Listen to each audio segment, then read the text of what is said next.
Hey guys, how you doing? Um, I want to talk about not just training kids, although it particularly relates to children, but adults as well. How we, as instructors or as parents, anybody who's in an authority role or who's in a position to be able to provide feedback on the effort that kids or our students make, then it's very important that we reward the effort that people put in rather than focus on particular outcomes. So, for example, if a student is training for a tournament and they go in the tournament, maybe they lose in the first round, they didn't perform particularly well, then how you respond to that, can have a huge effect on whether that person turns up to training on Monday or ever trains again. Sometimes it can be devastating for them. And a lot of that comes down to the coach and how they respond to it. Also how they built the person up leading up to the tournament as well. And it doesn't have to be tournament wise. Although that's an easy one to look at, but just seeing tournaments as the opportunity to gain experience against people that you've never met before, and it's the closest that most people will ever get to a street fight. They have to make weight, they train for it. The night before, they won't sleep very well. They have to weigh in on the day. That's stressful. And then even walking out there to compete for the first time, your whole mind goes blank. There's a lot that goes on, and it takes, it can take people a couple of years, maybe a year to get pretty comfortable with the whole process. But that's one of the most valuable things about competing, is that you get to learn how to control your emotions. Anyway, so I always frame competition this is competition in the gym and competition in tournaments and stuff like that, as merely an opportunity for you to practice. Yeah, it's not really a fight. Yeah, and what you're going to get out of it is a lot of questions, and that's really what you're chasing. When it comes to kids and their training, and this is on a daily basis, you want to be rewarding the effort that they put in. I think it's too easy as adults for us to forget what it's like to be a 5, 6, 7, 8 or 9-year-old kid.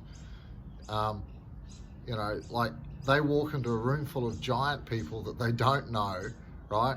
Or even if they've been there for a little while, it's a very intimidating environment that I think a lot of the time as adults, because maybe a lot of the parents have, maybe they've never been in that environment. That's why they're bringing their kids there.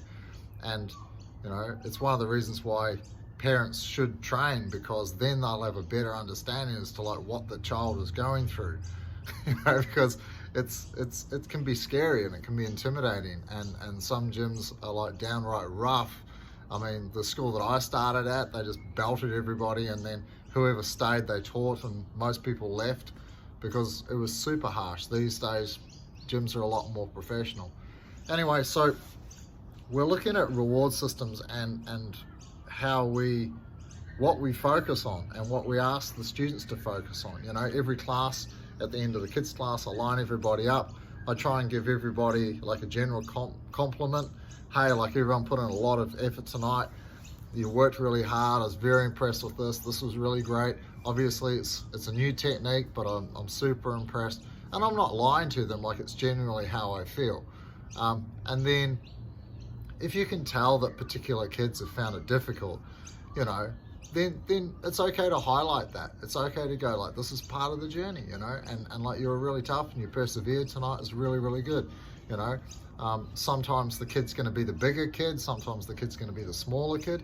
The same is for the adults. Sometimes, more so with the kids, because strength varies a lot more, even within the same age. So even if you've got 2 5-year-olds, one could be have less motor skills and be less strong and less athletic. The other one's grown up with 3 older brothers and is fighting them all the time. So being aware of that and letting them know that It's not, there's no such thing as losing, you know, like that all of it is an experience. You know, sometimes, you know, they were dominated during that round, but then, you know, they learnt heaps and hey, you've got things to work on now, like let's work on the escape from that next time. And just value the effort that they put in, you know, the kids and the adults, because it's not an easy thing that they're doing. They're trying their best, you know, like they're not coming and doing it half-heartedly, you know, like adults have paid good money to go there. They've left their family. Maybe it was a cold night. They could have just stayed at home. So there's a lot that goes into just getting to training. And then being a kid, or ask any parent like how difficult it is to get kids out of the house, into the car, into the gi, drive to the academy, get them in there, try not to spill chocolate milk all over themselves on the way. There's a lot that goes into it. So just as a coach, I think that you need to appreciate those things and to make sure that like the winning and losing is like one of the less important aspects of it. That all of the kids put in a huge amount of effort, the adults too, and you should really be focused on rewarding that. You know, as a child who grew up the total opposite, both of my parents like have been hyper competitive. My dad in the military and my mum was a competitive tennis player. Like nothing mattered more than winning. Yeah, Dad owned a big sports shop with a big hunting department, and so like I was I was an unloved child. I didn't hear I love you until I was like 30, and after going through a lot of therapy, I figured all this out, and so like that's how I grew up. I never heard I love you. I never got any pats on the back unless it was for winning things. So like, as you can imagine, I was a super successful athlete in tennis, table tennis, soccer, martial arts. My whole room was covered in certificates and trophies. It didn't matter what I did. Like I would train up to 6 or 8 hours a day. Dog's just visiting me.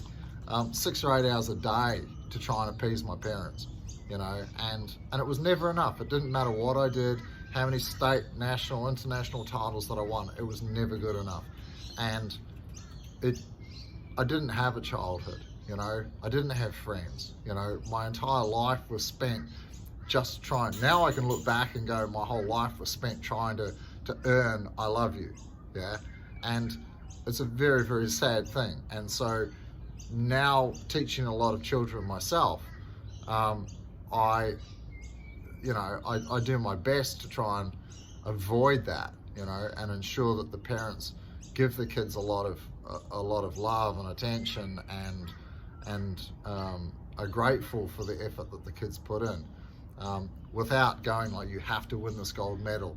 You know, there are parents like that who are very, very competitive, but again, they're not my coaches, they're not on the mat, and it's up to me and my coaching staff to instill in the children what we believe is the best for them. And sometimes that means you know, like ignoring the wishes of some parents to like maybe discipline their children harsher, to drive them harder, to punish them more, because it doesn't meet with our ethos in the gym, which is that we reward the effort that the person puts in, regardless of the outcome, whether they win or lose, whether they get dominated, whether they're doing the dominating. It's all the same to us. Everybody's putting in the same amount of effort. If you look at world championships, for example, there's only one world champion in every weight class per year. Does that mean that second and third and fourth and fifth and 10th place are not very good? No, they're world-class athletes. You know, there could be any manner of small things that decided that, and it's exactly the same on the mat every day. All right, so yeah, that's the message for today. Is reward effort, not the results. Yeah. Anyway, better get on the mat.